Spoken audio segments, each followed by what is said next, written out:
जहां बुलाएंगे ठाकुर जी आ जाएंगे। क्या कलयुग, क्या सतयुग, क्या द्वापर, क्या त्रेता, बुलाने की देर है पर प्रेम से ही आएंगे महाराज, प्रेम के बिना नहीं आएंगे। भोले बाबा ने पार्वती जी से कहा, देवी भगवान बिना पैर के ही चलते हैं, बिना कान के सुनते हैं, बिना हाथ के ही सारे काम करते हैं। बिनु पद चले सुने, बिनु गाना कर, बिनु कर्म करे बिनु नाना। हर प्रकार के कर्म प्रभु करते हैं, निर्गुण में भी। और देवी जब पृथ्वी पर बहुत अधर्म बढ़ जाता है, जब पृथ्वी पर अधर्म बढ़ जाता है, पृथ्वी भयभीत हो जाती है, तब प्रभु सगुण रूप में अवतार लेते हैं। बाबा कहते हैं, जब जब होय धर्म की हानि, जब जब होय धर्म की हानि, बाढ़ असुर अधम अभिमानी, बाढ़ असुर अधम अभिमानी, करैया नीति जाय नहीं बरनी, करैया नीति जाय नहीं बरनी, सीधहि पे प्रभु सुर धरनी,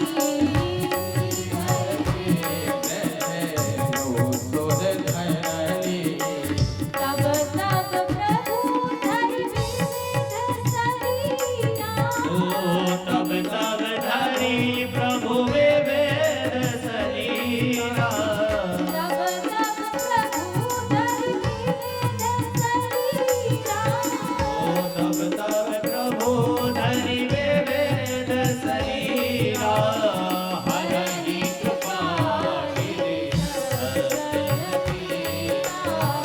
हरहि कृपा निधि सज्जन पीरा,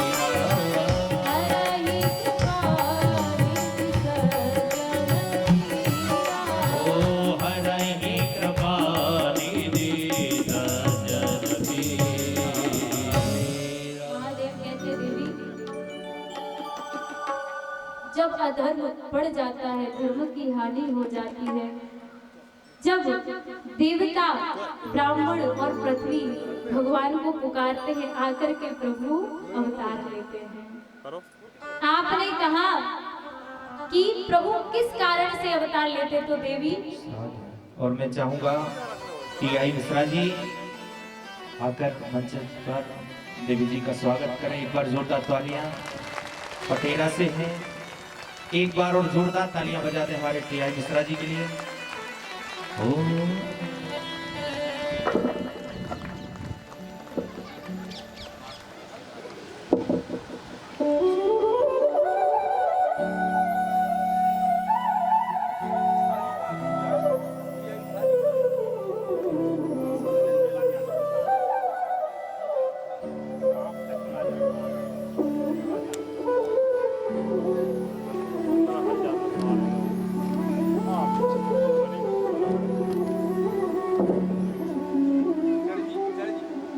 बोलो रामचंद्र भगवान की जय हो।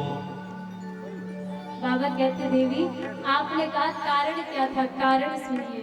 बाबा कहते हैं, राम जन्म के हेतु अनेका, राम जन्म के हेतु अनेका, परम विचित्र एक तेका, परम विचित्र एक तेका। बाबा कहते, देवी राम जन्म के हेतु बहुत है, कई कारणों से प्रभु ने अवतार लिया है।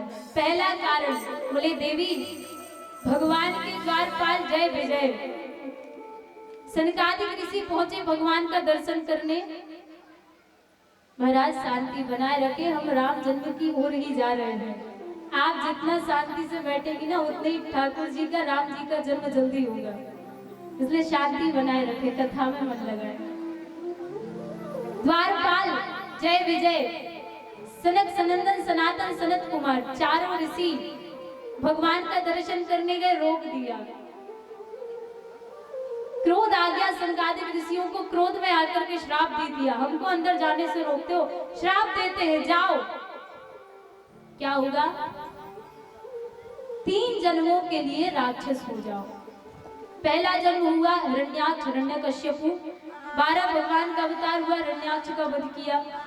हिरण्यकश्यपु का वध नरसिंह भगवान ने आकर के किया। दूसरा अवतार हुआ रावण कुंभकर्ण, राम जन्म में आकर के प्रभु ने इनका उद्धार किया।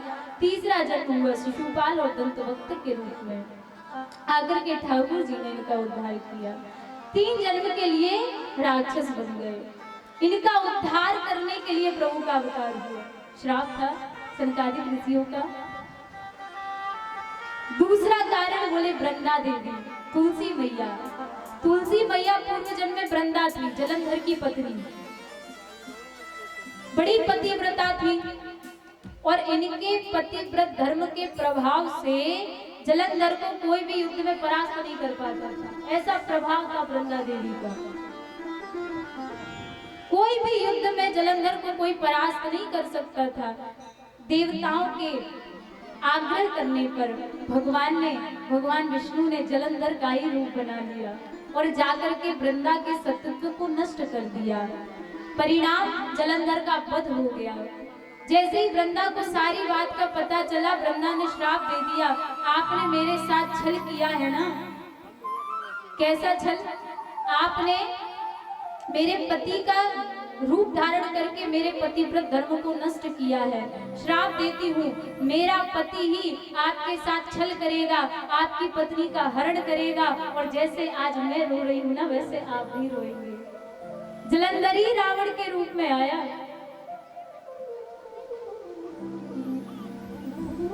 दूसरा कारण वृंदा देवी ने श्राप दिया। तीसरा कारण भगवान भोलेनाथ बताते हैं, देवी नारद श्राप दी है एक बार, कलप एक तेरी लगी अवतारा। बोले नारद जी ने भगवान को श्राप दिया। पार्वती जी ने कहा महाराज नारद जी ने, अरे नारद जी तो भगवान के भक्त हैं, दिन रात भगवान का स्मरण करते रहते, नारद जी ने कैसे श्राप दे दिया? भोले बाबा ने बताया, देवी एक बार नारद जी हिमालय पे गए और वहां का वातावरण देख के नारद जी वहीं बैठ गए और बैठ करके ऐसी समाधि लग गई नारद जी की, ऐसी समाधि लग गई महाराज, इंद्र बड़ा डर गया नारद जी की समाधि को देख करके। कहीं नारद जी मेरा ही सिंहासन ना मांग ले, मेरी गद्दी ना छीन ले। देखिए कोई भी तप करता है ना तो सबसे पहले इंद्र डरता है, इंद्र सबसे पहले डर जाता है, मेरी गद्दी ना चली जाए, कहीं ये मेरा ही राज्य ना मांग ले, मेरी गद्दी ना मांग ले।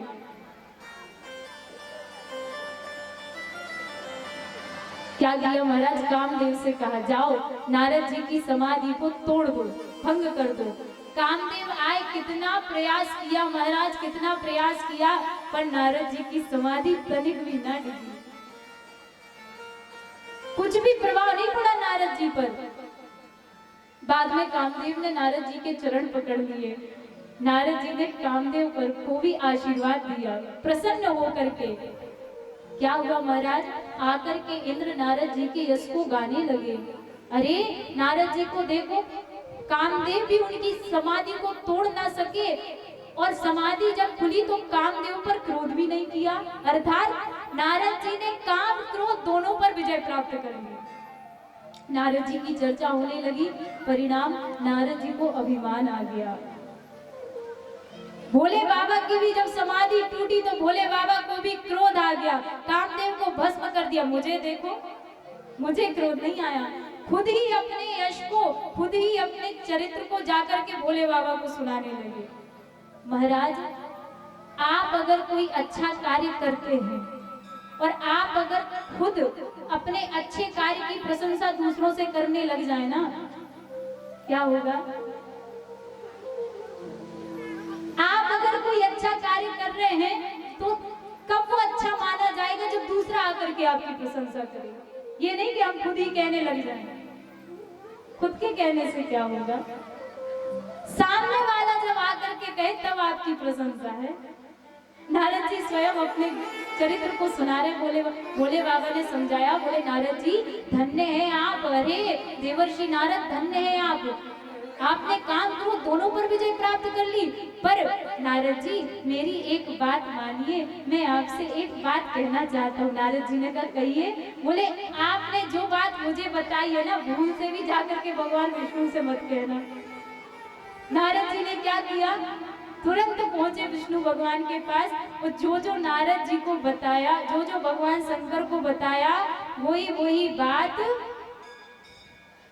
विष्णु भगवान से जाकर के कह दी।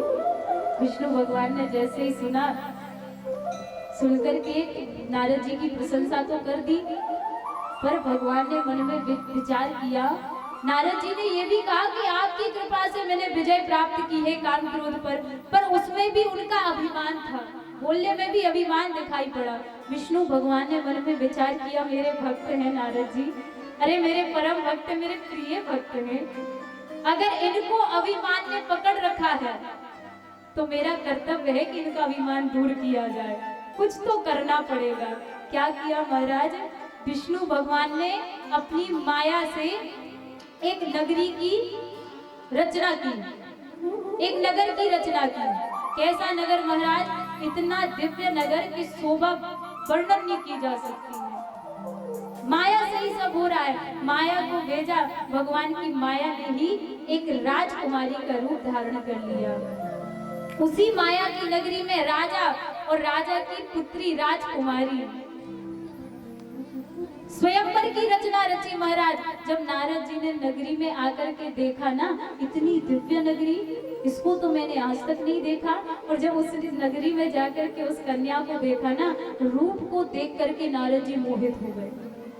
इतना सुंदर रूप, अरे इसको तो मेरे पास होना चाहिए, ये तो मेरी पत्नी होनी चाहिए। पता चला स्वयंवर की रचना बनी है। नारद जी ने मन में विचार किया, मेरे स्वरूप को देख करके तो ये मुझे माला पहनाएगी नहीं, फिर क्या किया जाए? बोले क्यों ना आज विष्णु भगवान से जा करके उनका ही स्वरूप ले लिया जाए, एक दिन के लिए चेहरा उधार मांग लेंगे, क्या चला जाएगा। नारद जी पहुंचे, बोले विष्णु भगवान के पास जाकर के विष्णु भगवान से बोले। नारद जी ने कहा प्रभु, जेहि विधि नाथ होए हित मोरा, करहु सुबेगी दास में तोरा, आपन रूप देव प्रभु मोहि, आन भांति नहीं पावोहि। नारद जी ने कहा प्रभु आज के लिए आप अपना रूप मुझे दे दीजिए। और रूप मंगा करके कहा जिस प्रकार से मेरा हित हो वही कार्य आप कीजिए। नारद जी की बात सुन करके विष्णु भगवान मुस्कुराने लगे। बोले नारद जी, जेहि विधि होहि परम हित, नारद सुनहु तुम्हार, सोई करब सोई हम करब न आन कछु, बचन नम्र नारद जी आप कहते हैं आपका हित जिस प्रकार से हो, अरे नारद जी हम तो कहते हैं जिस प्रकार से आपका परम हित होगा वो कार्य हम करेंगे, हमारे वचन को सत्य मानिए, असत्य मत मानिएगा। क्या किया? विष्णु भगवान ने नारद जी को बानर का मुख दे दिया, बानर का स्वरूप दे दिया। नारद जी आए स्वयंवर में। अब तो नारद जी मन में विचार कर रहे हैं, अरे मैं साक्षात विष्णु भगवान का स्वरूप लेकर के बैठा हूँ, आज तो राजकन्या मुझे छोड़ करके किसको वर्णन करेगी? मेरा ही वर्णन करेगी राजकन्या, मेरे ही गले में माला डालेगी और किसको वरेगी? जाकर के बैठ गए। इधर भगवान शिव के दो गण भी आए हुए थे। नारद जी को देख करके भगवान शिव के गण व्यंग भरे वचन कहने लगे, अरे इतना सुंदर रूप नारद जी आपका, अरे आपको ही देख करके आज कन्या आपको ही माला डालेगी, अरे इस सभा में आपके समान सुंदर तो कोई दिखाई ही नहीं पड़ता। जैसे ही नारद जी ने सुना मोह और बढ़ गया। साक्षात भगवान का रूप लेकर के बैठे हैं।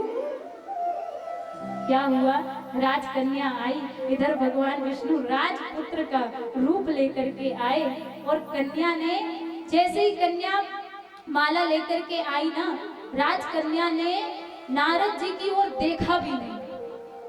नारद जी को लग रहा था मुझे ही माला पहनाएंगी, पर देखा भी नहीं नारद जी की तरफ, और जाकर के भगवान विष्णु राजपुत्र का रूप लेकर के आए थे, उनके ही गले में माला डाली और भगवान विष्णु राजकन्या को लेके वहां से प्रस्थान कर गए। अब तो महाराज नारद जी मन में विचार करने लगे, भगवान का स्वरूप लेने के बाद भी मुझे कन्या ने वर्णन नहीं किया, मेरा वर्ण नहीं किया, ये क्या हुआ। पीछे जो भगवान शंकर के गण बैठे थे वो कहने लगे, नारद जी अरे जाकर के अपना मुखमंडल जल में देखिए तो सही, जिस रूप को आप सुंदर समझ रहे हैं जाकर के देखिए तो सही। हंसने लगे, व्यंग भरे वचन कहने लगे। नारद जी तुरंत भागे, जाकर के देखा, जैसे ही जल में देखा महाराज बानर का मुख दिखाई पड़ा। नारद जी क्रोध में आ गए, भगवान ने मुझे बानर का रूप दे दिया, बंदर का मुख लगा दिया। भगवान शिव के गण जो हंस रहे थे, दोनों को क्रोध में आकर के नारद जी ने श्राप दे दिया, जाओ तुम दोनों राक्षस हो जाओ। नारद जी को खुद का स्वरूप प्राप्त हो गया, पर फिर भी क्रोध कम नहीं हुआ। जा रहे थे कि मार्ग में विष्णु भगवान मिल गए। एक तरफ लक्ष्मी जी चरणों में बैठी हैं और एक तरफ जो राजकन्या को वरण करने जा रहे थे ना कि वो मेरा वरण करेगी, मैं इससे विवाह करूंगा, जिसकी इच्छा नारद जी ने की थी वही राजकन्या भगवान विष्णु के साथ दिखाई पड़ी। अब तो नारद जी को और क्रोध आ गया। नारद जी ने देखा और श्राप दे दिया, क्रोध में आकर के श्राप दे दिया, जिस राजपुत्र का रूप लेकर के आप इस कन्या को लेकर के आए हैं ना, श्राप देता हूं आपको आपको नर रूप में जाना पड़ेगा और आप एक राजपुत्र होंगे, मानव का रूप आपको धारण करना पड़ेगा। ये मेरा श्राप है। दूसरा श्राप दिया, जिस प्रकार मैं आज राजकन्या के वियोग से त्रसित हो रहा हूँ, वियोग मुझे हो रहा है, राजकन्या का दुख मुझे हो रहा है, मैं रो रहा हूँ, इसी प्रकार आप भी अपने पत्नी के वियोग में रोएंगे। तीसरा श्राप दिया, बोले आपने मुझे बानर का मुख दिया है ना, आपको श्राप देता हूँ, बानर ही आकर के आपकी सहायता करेंगे। तीन श्राप जैसे ही दिए भगवान मुस्कुराए और माया, जैसे ही भगवान ने अपनी माया को खींचा, क्या हुआ, जब हरि माया दूर निवारी, नहीं तहरमा न राजकुमारी। ना वहाँ लक्ष्मी जी दिखाई दी, ना वो राजकुमारी दिखाई दी। प्रभु ने अपनी माया को जैसे ही खींचा, नारद जी का सारा क्रोध शांत हो गया। नारद जी प्रभु के चरणों में गिर गए, प्रभु आप मेरे वचनों को झूठा कर दीजिए, क्या अपराध मुझसे हो गया। भगवान ने कहा, नारद जी आपने मुझे श्राप दिया नहीं है, मैंने आपसे श्राप लिया है, आपने दिया थोड़ी, ये सब मेरी लीला है, ये सब मैंने ही करवाए, चिंता मत कीजिए। जाइए भगवान शंकर का ध्यान कीजिए। नारद जी जाकर के भगवान शंकर का ध्यान करने लगे। तीसरा कारण प्रभु का नारद जी ने श्राप दिया। चौथा कारण भगवान शंकर ने बताया, मनु शत्रुपा, जिन्होंने बहुत समय तक तपस्या की, भगवान ने आकर के मनु शत्रुपा को दर्शन दिए। मनु शत्रुपा दोनों ने प्रभु से कहा, प्रभु हम केवल आपसे एक ही वरदान चाहते हैं। क्या? बोले प्रभु हम आपको अपने पुत्र के रूप में, आप जैसा ही हम पुत्र चाहते हैं। भगवान ने कहा, हमारे जैसा दूसरा तो कोई हो नहीं सकता, हम ही आपके पुत्र बन करके आ जाएंगे। आशीर्वाद देकर के भगवान वहां से चले गए। अपने वरदान को सत्य करने के लिए प्रभु ने अवतार लिया। पांचवा कारण प्रभु का, प्रताप भानु राजा। प्रताप भानु राजा जो कुसंगति में पड़ गया महाराज। देखिए, संगति अगर व्यक्ति को अच्छी मिल जाए ना, तो एक संगति होती है जो भगवान के चरणों तक ले जाती है, और एक संगति ऐसी होती है ना कुसंगति, जिसका मन भगवान के चरणों में लगा भी होता है, वो कुसंगति में पड़ जाए ना तो वहां से भी उसको ले जा करके महाराज पता नहीं कहाँ ले जाती है, भगवान के चरणों से दूर कर देती है, कुसंगति। प्रताप भानु राजा का वर्णन आया है महाराज। ऐसा राजा जिसके पास अक्षोणी सेना थी महाराज, सारे राज्य को जिसने जीत लिया था, बड़ा बलवान था। क्या हुआ, एक बार राजा शिकार खेलने वन में गया, और शिकार खेलने वन में गया तो इतना दूर पहुंच गया, राजा को प्यास सताने लगी, जल ढूंढने लगा, नदी सरोवर ढूंढने लगा, पर कहीं भी कुछ ना दिखाई पड़ा। एक आश्रम दिखाई पड़ा, एक मुनि का आश्रम देख करके राजा तुरंत आश्रम में चला गया। जैसे ही गया, मुनि बाहर आए। ये कोई मुनि नहीं था, ये एक राजा ही था, जिसके सारे राज्य को प्रताप भानु ने छीन लिया था।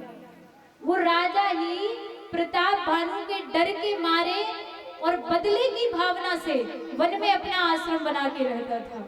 जैसे ही उस राजा ने मुनि के वेश में जो था प्रताप भानु राजा को देखा, पहचान लिया, पर प्रताप भानु राजा उसको पहचान ना पाए। क्यों? मुनि के वेश में था।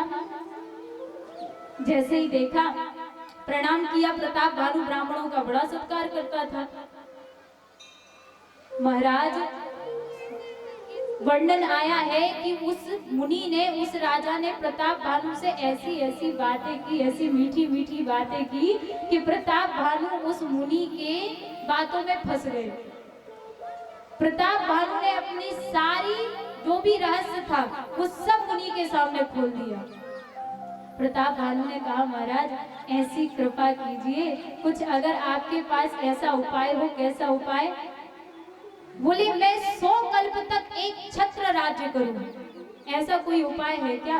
मुनि ने कहा, मन में विचार किया, अच्छा हुआ फंस गए राजा तो। हाँ, है ना, मेरे पास उपाय है। कौन सा उपाय है महाराज? बोले, देखो राजन, ब्राह्मणों की सेवा से ही सब कुछ प्राप्त हो सकता है। अगर ब्राह्मण आशीर्वाद दे दें तो व्यक्ति सब प्राप्त कर सकता है, केवल ब्राह्मणों के आशीर्वाद से। ब्राह्मणों को प्रसन्न कर दो तो मैं अपने आप सब कुछ प्राप्त हो जाएगा। बोले, प्रसन्न करने के लिए क्या करें? बोले, लाखों ब्राह्मणों को एक दिन में भोजन करवाओ। प्रताप भानु ने कहा, हाँ महाराज, सारी व्यवस्था हो जाएगी, आपने जैसा कहा है। बोले, नहीं, आप भंडारी से भोजन बनवाएंगे ना? बोले, हाँ। बोले, नहीं, भोजन मैं बनाऊंगा। आप बनाएंगे? बोले, हाँ। क्यों? अरे मैंने तपस्या करके रखी है, भगवान को प्रसन्न करके रखा है, सन्यासी हैं हम, जंगल में रहते हैं, भगवान का इतना भजन करते हैं, हमारे अंदर कितनी शक्तियां हैं। अगर हम भोजन बनाएंगे और आप वो भोजन ब्राह्मणों को परोसोगे तो तुमको दुगना आशीर्वाद देंगे ब्राह्मण। कहा, ठीक है महाराज, आप ही भोजन बनाइएगा। सारे ब्राह्मणों को प्रताप भानु राजा ने बुलाया। ब्राह्मण आ गए, आकर के अपनी अपनी आसन पर विराजमान हुए। प्रताप भानु राजा ने प्रणाम किया, और जैसे ही महाराज जो भोजन उस ब्राह्मण ने बनाया था ना, वो भोजन प्रताप भानु राजा अपने हाथ से लेकर के आए, और आकर के जैसे ही खिलाने लगे, तपस्वियों को जैसे ही भोजन परोसने लगे, उन्होंने हाथ में जल लिया, और जल लेकर के जैसे ही भोग लगाने लगे, आकाशवाणी हुई। आकाशवाणी हुई, हे ब्राह्मणों, जो राजा प्रताप भानु ने आपको भोजन परोसा है उसमें पशुओं का मांस है, ब्राह्मणों का मांस है, आप वो भोजन ग्रहण मत कीजिए। जैसे ही आकाशवाणी हुई, ब्राह्मण उठ करके खड़े हो गए। इतना साहस तुम्हारा! हम ब्राह्मणों को नष्ट करने जा रहे थे? जाओ, श्राप देते हैं, जाकर के परिवार सहित राक्षस हो जाओ। जैसे ही श्राप दिया, प्रताप भानु डर गया, चरणों में गिर गया। दोबारा से आकाशवाणी हुई, राजन का इसमें कोई दोष नहीं है, भोजन बनाने वाले का दोष है। तुरंत जैसे ही जाकर के प्रताप भानु राजा ने देखा, ना तो रसोईया था, ना वो मुनि दिखाई पड़े। जिसको ढूंढ, रसोई घर में कुछ ना दिखाई पड़ा, ना भोजन दिखाई पड़ा, ना रसोईया दिखाई पड़ा। समझ गया, ये तो मेरे साथ छल हुआ है। प्रताप भानु चरणों में गिर गया ब्राह्मणों के। ब्राह्मणों ने कहा, अब तो हम दे ही चुके हैं, श्राप दे ही चुके, वो तो वापस हो नहीं सकता। क्या हुआ महाराज? बाबा कहते हैं काल पाई मुनि सुनु सोई राजा, भयउ निशाचर सहित समाजा।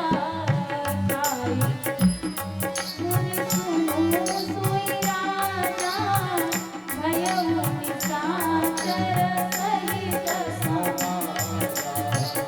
सरसी दस सिर ताहि बीस भुजदंडा, रावण नाम वीर बरिबंडा। दस सिर ताहि बीस भुजदंडा, रावण